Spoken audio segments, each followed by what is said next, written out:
150 গ্রাম গোবিন্দভোগ চাল নিয়ে নিয়েছে। এটাকে একটু ধুয়ে নেবে, একবার ধুয়ে নেবে ভালো করে, বেশি ধুলে হবে না, তাই একটা স্মেল থাকে সেটা চলে যাবে। একবার মতন ধুয়ে নেবে। দুধ রয়েছে আমুল গোল্ড 1.5 লিটার। হ্যাঁ, এরকম ভাবে জাল দিয়ে নিয়েছে।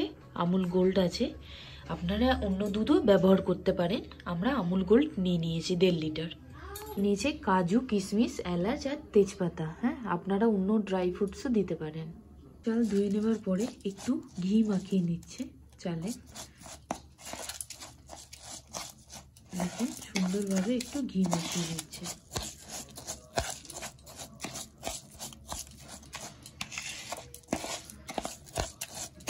দুধ তুলে নিচ্ছে, তাহলে গুঁড়ো দুধটা মিক্সড করে নেবে বলে একটু দুধ তুলে নিচ্ছে।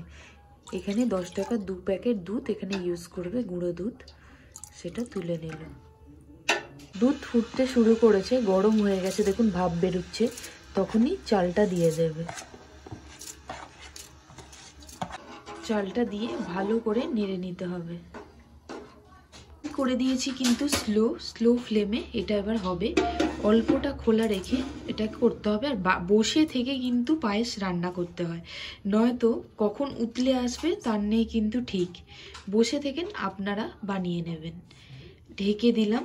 শীতকাল নলেন গুড়ের পায়েস একটা আলাদাই লাগে।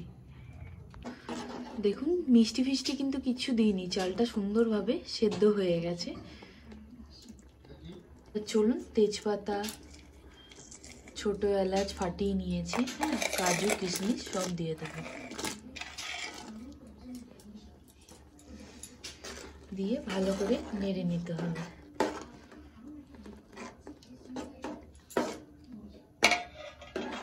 আমুল গুঁড়ো দুধটা গরম দুধের সাথে মিক্সড করে নিয়েছি। হ্যাঁ, তাতে ঘনত্বটা বাড়বে, টেস্টও আলাদা হবে। চলুন এবার এটা মিশিয়ে দিই।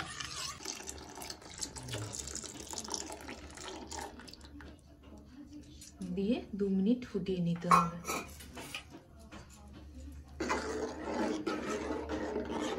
চালটা মিষ্টি দিয়ে দিলে চালটা সেদ্ধ হয় না। হ্যাঁ, এই জন্য মিষ্টিটা সবার লাস্টে অ্যাপ্লাই করব।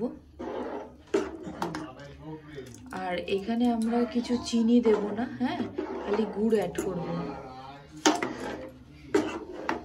এখানে 500 গুড় অ্যাড করলাম, নলেন গুড়। হ্যাঁ, নতুন উঠেছে আর আলাদাই খেতে হবে পায়েস। এর পায়েস কোনো চিনি দেব না, খালি গুড় দিয়ে বানানো পুরো। হ্যাঁ, দিয়ে না একটুখানি ভালো এটা দেখে নেবেন, স্লো ফ্লেমে এটাকে গুড়টাকে নাড়াতে হবে। হ্যাঁ, একদম স্লো ফ্লেমে। দেখুন কি সুন্দরভাবে হয়েছে, একদম গুড়ের কালার, নলেন গুড়ের তৈরি হয়ে গেছে। চলুন এবার সার্ভ করে নিই।